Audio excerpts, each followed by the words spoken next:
A pergunta para ser respondida pelo médico psiquiatra Dr. André Gordilho, sobre o sono, sobre medicamentos, inclusive sobre esse medicamento que está tão em voga aí, o chamado Zolpidem. O Dr. André Gordilho gentilmente aceitou aqui a missão de nos explicar, nos dar dicas sobre o sono que tem sido tão afetado, já é um fenômeno moderno, o sono prejudicado, mas tem sido muito mais afetado, ao que parece, em função dos resquícios dessa pandemia, de quarentena e tudo mais. E o doutor André está aqui conosco, vamos ver se ele está nos ouvindo bem. Doutor André Gordilho, diretamente aí do escritório dele. Bom dia, doutor. Prazer falar com o senhor. Bom dia, tudo em paz? Tudo Prazer jóia. todo meu. Tudo jóia. Mesmo virtualmente é uma satisfação. Doutor André já esteve conosco aqui em outras ocasiões e agora está para debater esse assunto. Doutor, uma pergunta para o senhor. Eu estou vendo uns dados que são uns dados impressionantes a respeito do número de vendas desse medicamento. De 10 anos para cá, praticamente, aumentou em 10 vezes o número de vendas desse medicamento Zolpidem aqui no Brasil. Isso reflete o quê? O que é que o senhor acredita esse aumento muito grande da venda desse medicamento? Olha, para começar, assim, as pessoas têm muitos sintomas de insônia, né? A gente tem uma prevalência de sintomas de insônia muito alto. Então, como o Zolpidem, ele é uma medicação que é relativamente segura e de fácil manejo e que promove um sono rápido, então as pessoas acabam usando muito. Ele inicialmente se acreditava que ele não tinha um potencial de dependência e de abuso, que seria uma fração do receptor da droga que age numa fração do receptor benzodiazepínico, então não causando determinados efeitos que poderiam causar o abuso e a dependência, e com alguns estudos mostrando o uso seguro em torno de 6 meses ou um pouco mais. Mas, assim, a realidade é que existe o risco de abuso e dependência. Então, pelo efeito rápido, ou seja, a pessoa toma e tende a dormir de forma mais rápida e não ter consequências no dia seguinte, ou seja, ressaca, aquela coisa de ficar derrubado no dia seguinte, então ele se popularizou muito. E a gente sabe que também se vende muito sem receita, né? Infelizmente aqui no Brasil ainda tem muitas farmácias que vendem sem receita, que conseguem, e as pessoas conseguem ter acesso. E a maioria dos casos de abuso e dependência são esses pacientes que utilizam mais por conta própria. A gente está falando com o doutor André Gordilho, enquanto isso a gente está vendo as imagens de uma reportagem já produzida pela equipe do Aratuon, que toca justamente nesse assunto, a venda sem prescrição médica desse medicamento. Doutor, quando a gente lançou aqui o tema da nossa entrevista, a gente lançou aqui na página, no Instagram, Liga da Madruga, muitas pessoas quiseram fazer as perguntas. Então, eu vou repassar para o senhor algumas perguntas, porque o senhor é notório, tem um notório saber no assunto e pode nos ajudar. Por exemplo, menina.moleca pergunta aqui, ó, é verdade... aliás, antes, deixa eu perguntar sobre o próprio medicamento Zolpidem, porque tem uma pergunta muito interessante aqui de nossa colega Vivian. Vivian Alessi pergunta, vejo alguns vídeos que as pessoas utilizam o Zolpidem, fazem compras e não lembram.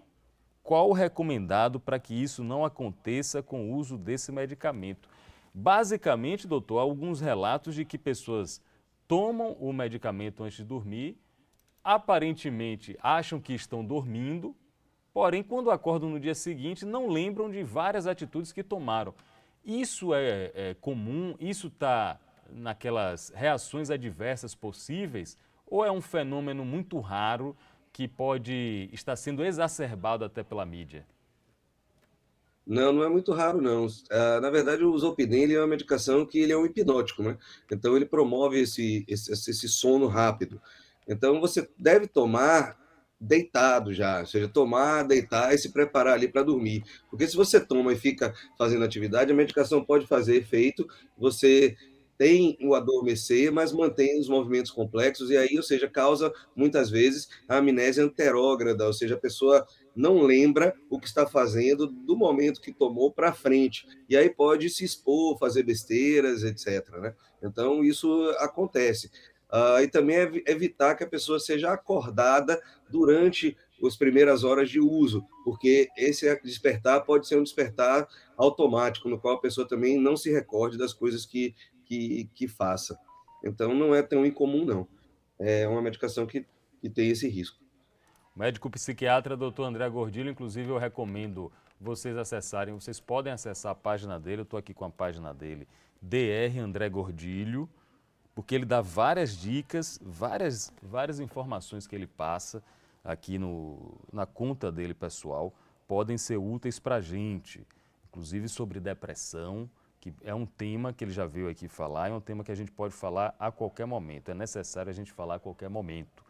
Tenho outras perguntas aqui para o doutor André Gordilho. Uma pergunta interessante de Ângela. Olha o que Ângela fala aqui. Ó. Me chamo Ângela, moro na Sussuarana Nova. Eu tenho insônia. Eu só consigo dormir 2 horas de relógio. Depois disso, não consigo dormir, mas não gosto de remédio. Acho viciante. 2 horas de sono para uma mulher como Ângela, é considerado um pouco tempo de sono, cada caso é um caso, isso pode estar afetando, pode estar comprometendo em outras áreas de Ângela, doutor André? 2 horas de sono é pouco, independente de qualquer coisa. Assim, existem as pessoas que são dormidores mais curtos, dormem 5 horas, outros são dormidores mais longos, precisam de 8, 9 horas, e aí às vezes depende da fisiologia de cada um, mas 2 horas com certeza é um tempo muito pouco. A insônia, ela precisa ser avaliada, porque a gente tem a insônia primária, que é essa dificuldade de pegar, às vezes manter o sono, etc., sem uma outra causa maior subjacente, mas você também tem vários problemas e psiquiátricos, por exemplo, vários, que podem cursar também com insônia, que precisam ser descartados e se diagnosticados, tratados, porque, consequentemente, a insônia vai melhorar. Problemas clínicos também podem causar insônia, e a insônia pode gerar problemas clínicos. Então, quem tem insônia crônica aumenta o risco de hipertensão arterial, diabetes, infarto e outras patologias. E também aumenta o risco de desenvolver ansiedade, depressão. Então, é sempre uma coisa puxando a outra. Ela deve procurar uma avaliação para poder identificar essa causa desse sono, poder fazer uma história bem feita, ver quais são os fatores predisponentes, o que é que está mantendo essa insônia dela, a causa, avaliar a vida dela em geral, o ambiente que ela dorme, como é que ela se comporta para dormir, se ela faz, se ela não faz a higiene do sono. Então, tem vários fatores que podem estar atrapalhando e comprometendo essa qualidade de sono dela. Hoje o convidado do nosso programa aqui da Liga é o médico psiquiatra Dr. André Gordilho, que está respondendo as perguntas sobre um dos assuntos que me parece ser o mais urgente, o mais emergente para se debater na sociedade, que é a qualidade do sono, de que maneira isso afeta o físico, o mental e o emocional. De que maneira também isso pode ou não ser regulado por medicamento. Juntamente com a pergunta de Ângela, veio o comentário de Cristiana falando que a mãe dela, minha mãe, não dorme direito, no máximo 2 horas de relógio, ou seja, o doutor André Gordilho já respondeu, já deu dicas do que pode ser feito com relação à mãe de Cristiane. Outro assunto, faz anos que não consigo dormir 8 horas por dia. Gostaria que me indicasse algo natural que me ajudasse a dormir. Por favor, a mensagem de Deco. Doutor André, o senhor na condição de psiquiatra, quais as atividades, quais as dicas que o senhor recomendaria para pessoas como Deco? Para começar, não necessariamente, Deco tem que entender que não necessariamente 8 horas é o tempo ideal. Isso tem que ser individualizado. Como eu falei, tem o dormidor curto, o dormidor médio, o dormidor longo. Então, a insônia, assim, para a gente dizer que tem insônia, a gente precisa ter também uma consequência no outro dia. Ou seja, se eu durmo 5 horas e acordo restaurado, bem, ativo, tranquilo, disposto, não há nenhum problema eu dormir 5 horas. Então, assim, tem que ter algum tipo de comprometimento no dia seguinte. Então, ele tem que ver quanto tempo é o suficiente para ele, pode ser 5, 6, 7 horas, não necessariamente 8, e pessoas que precisam de mais, inclusive. Mas, assim, o que, de forma não medicamentosa, o que a gente deve e pode fazer é manter uma boa higiene do sono, ou seja, tentar manter uma rotina do sono, evitar consumo de estimulantes, como cafeína, bebidas alcoólicas para dormir, que, por exemplo, muita gente utiliza, né? Vou tomar um esquinho, vou tomar uma cervejinha antes de dormir, mas o álcool, apesar dele ser um ele rebaixar o sistema nervoso central, né, ele lentificar, e com isso ele dá aquela sonolência, mas ele atrapalha com muito a arquitetura do sono e a qualidade do sono. Né? Então, algo como depressão do sistema nervoso central é uma péssima medicação para insônia. Ou seja, aí costuma se sugerir, né, que não vá para a cama a menos que esteja com sono, criar no quarto um ambiente adequado que induz o sono, não ficar monitorando o relógio, porque senão você fala assim, olha, eu tenho 11 horas da noite, eu tenho que acordar às 6 horas da manhã. Aí você deita 11 horas, aí daqui a pouco você olha, meu Deus, 11h30 ainda não dormi, então eu só tenho X horas para dormir. Deu meia-noite, só faltam 6 horas. Aí você não vai dormir realmente de jeito nenhum, que entra numa ansiedade danada. Quem já não dorme bem deve evitar tirar soneca durante o dia, porque aquilo vai atrapalhar também. Reduzir, quer dizer, o consumo de alimentos pesados à noite, então uma refeição leve, mas que dê uma saciedade, ter aquela rotina antes de dormir, controle de ingesta de líquido, porque assim, vamos beber bastante água, aí vai acordar no meio da noite para fazer xixi, aí depois não consegue pegar no sono, né? Evitar atividade física intensa à noite, porque a atividade física intensa atrapalha o sono, a atividade física ajuda o sono, mas a intensa à noite atrapalha.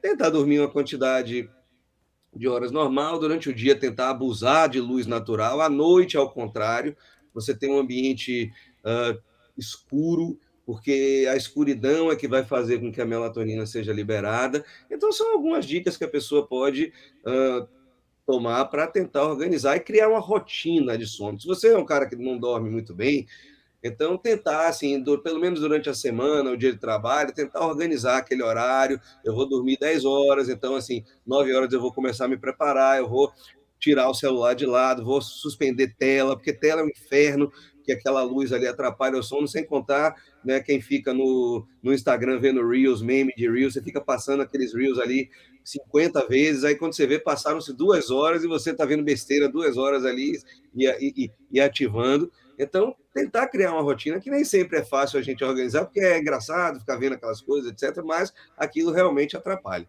A televisão também tende a atrapalhar o sono por causa da luz, então é criar aquela rotina. O pessoal às vezes pergunta, a leitura atrapalha? Depende. Há quem diga que cama deve ser usada só para dormir e para namorar, né? Mas, assim, às vezes você uma leitura leve, você fazer... Não pegar um livro de suspense, né? Um livro que tenha terror, porque aquilo vai excitar. Mas você pegar um livrinho, uma coisa leve, uma coisa que não prenda demais, às vezes fazer suas orações ali, para quem é religioso, para quem gosta, que vá tentar lhe ajudar a dormir, mas nada que vai excitar você enquanto você estiver na cama. E o nosso amigo em comum, Bruno Trindade, está adicionando mais uma. Dentro dessa rotina que o senhor colocou, ele fala, quem quiser que acorde como eu, 4h30 da manhã, faça sua corrida na orla e durma no horário pontual, como uma disciplina franciscana, uma disciplina militar, para manter o sono em dia, hein, doutor André? Mas nem todo mundo consegue essa disciplina de Bruno, viu? Mas assim, o fato de acordar cedo é interessante, porque no início é difícil, mas se você cria a rotina, aí aquilo ali vai lhe facilitar o sono à noite, né? Então, nesse ponto, ele tem razão. O Bruno que corre com os passarinhos, né, de madrugada, né? Mas com certeza, quando chega à noite, ele já está mais cansado e consegue dormir mais cedo e ter uma qualidade de sono melhor. Muito bem. E o doutor André já respondeu até uma parte da pergunta do questionamento de menina moleca que escreveu aqui. É verdade que uma boa leitura antes de dormir ajuda a melhorar a ansiedade e o sono? Eu vou só complementar aqui. Se for uma leitura entediante, com certeza vai te ajudar a dormir. Se for uma coisa Ajudar. mais emocionante, talvez te excite, hein, doutor André? Exatamente, exatamente. Pega um livro chato para ler que você vai dormir rapidinho. Tá aqui, ó, a participação de um médico especialista de notório saber, doutor André Gordilho. Eu vou colocar de novo aqui, porque isso aqui está ajudando muita gente A página que ele faz ajuda em vários aspectos, são muitos os temas que ele trata. Essa questão da terceira idade é um assunto importantíssimo que vai ser o tema do nosso próximo encontro. Como cada vez mais os profissionais da saúde estão se especializando nas temáticas envolvendo a terceira idade, nas peculiaridades da terceira idade e como cada vez mais esse público tem sido alvo tanto da medicina quanto das outras áreas. Está aqui o doutor André Gordilho, são psicogeriatria, neuromodulação e psicogeriatria. É um ramo de atividade que ainda tem muito a ser explorado, né, doutor André? Na realidade, assim, né? Eu sou psiquiatra, psicogeriatra, que é uma subespecialidade da psiquiatria, e neuromodulação, porque a gente sempre trabalhou a vida inteira com eletroconvulsoterapia, com estimulação magnética transcranianas e técnicas não medicamentosas para o tratamento dos transtornos mentais, né? Então, realmente assim, a psicogeriatria tem crescido bastante porque a população está envelhecendo, né? E aí, com isso, os problemas psiquiátricos vem junto, né? Você falou do meu Instagram, agradeço, e assim, eu toda terça-feira faço uma live, às 19 horas. Essa terça que passou, eu fiz uma live sobre insônia, e que está gravada, e terça que vem agora a gente vai falar sobre as demências também.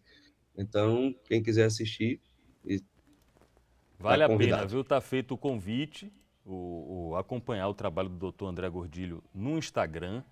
Com certeza vai ajudar muitas pessoas. Aliás, vai ser o assunto da próxima reportagem, doutor André, o uso das redes sociais pelos idosos. De que maneira isso tem ajudado na sociabilidade e de que maneira isso também traz alguns desafios. A gente vai falar sobre isso daqui a pouco. Doutor André, na Legal. perspectiva de uma nova rodada de medidas restritivas em relação à Covid, o que a gente aprendeu, digamos, na fase anterior, com quarentena, com lockdown, nos dá mais alicerce, nos dá mais embasamento para a possibilidade dessa nova rodada impor alguns novos desafios para a população? O que é que o senhor, por exemplo, aprendeu sobre a pandemia e que a gente pode adaptar para essa próxima fase? Eu acho que assim, a gente aprendeu muita coisa, mas eu não sei se nossos políticos aprenderam, né? Então, É verdade. se vai insistir novamente no lockdown, parece que não aprenderam, né? Porque, né, se demonstrou ao longo do tempo que o lockdown não teve essa efetividade e causou muito estresse, aumentando, né, determinados problemas mentais para a população, né? Principalmente população, inclusive mais idosa, e também uma população mais jovem, que fica presa dentro de casa, e isso gera muito estresse, muito conflito e ansiedade e quadros depressivos associados. Eu acho que a gente o que a gente aprendeu é que é um pouco de educação, no sentido de que, olha, eu estou gripado, eu estou com sintomas de gripe, então eu vou usar uma máscara, como se, por exemplo, se faz no Japão há anos e anos e anos, e isso diminui, né, o risco. Assim, é a educação das pessoas. Eu acho que isso é fundamental. Mas a gente tem as vacinas que aparentemente protegem de desenvolvimento de quadros graves, mas que não protege transmissão. É, então, assim, e você prender a pessoa dentro de casa, provou-se que não resolve, né? Que não adianta. E o Covid, certamente, eu não sou infectologista, mas é um vírus que a gente vai ter que conviver com ele. Ele chegou para ficar e vai certamente ter campanhas vacinais anuais, vai ter um período que vai se ter mais Covid, como se tem mais gripe, como se tem mais influenza, como se tem H1N1, como todas as viroses que aparecem e ficam, e nosso organismo ele vai desenvolvendo também mais proteção, e gradativamente a gente vai conviver com isso a vida inteira, porque se cada vez que aparecer um aumento de Covid, trancar todo mundo em casa, fechar tudo, a gente vai parar o país e parar o mundo, né? Então, eu não vejo sentido, mas há quem veja. pode ser uma realidade de uma doença que se torna endêmica e a gente vai ter que conviver com ela, tocando nossa vida, atrapalhando o mínimo possível o andamento das coisas e a saúde mental de todos nós. Aí é o doutor André Gordilho, psiquiatra, que eu sei que responde a todos, os chamados directs lá que o pessoal manda no DR André Gordilho. E eu imagino que muita gente que está assistindo, os insones, os corujões da madrugada, muita gente tem dúvidas e vai entrar em contato com o doutor André Gordilho a partir de agora. DR André Gordilho aí no Instagram, para você poder acompanhar. E quem quiser saber mais, essa reportagem é importantíssima. Reportagem publicada há 3 semanas no Aratuon, sobre a venda sem prescrição médica. Os repórteres do Aratuon foram até alguns estabelecimentos e conseguiram comprar sem nenhuma prescrição médica o medicamento chamado Zolpidem, que a pesquisa que eu fiz, doutor André, em 2012 foi 1.700.000 caixas vendidas no Brasil. Em 2020 esse número ultrapassou 26 milhões de caixas e agora em 2022, só no primeiro semestre, foram 10.500.000 caixas, ou seja, devemos ultrapassar o marco de 20 milhões de caixas neste ano. É um número muito importante, é um número muito significativo, doutor. Para você ter noção, assim, eu tenho pacientes assim que, chegaram a mim usando próximo a 30 comprimidos por dia de Por dia? Zolpidem, por dia. E não é um só não que chega, entendeu?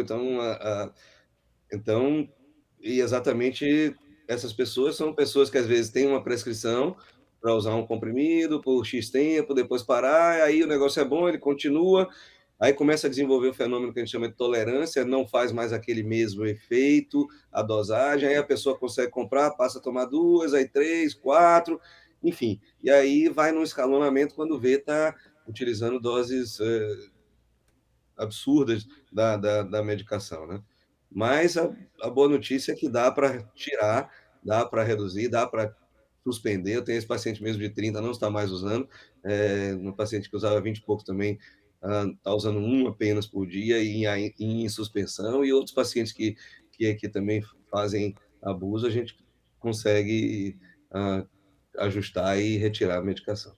Isso, o nome disso é ciência, com um especialista certo conseguiu ainda bem fazer o desmame adequado para continuar mantendo o ritmo de vida.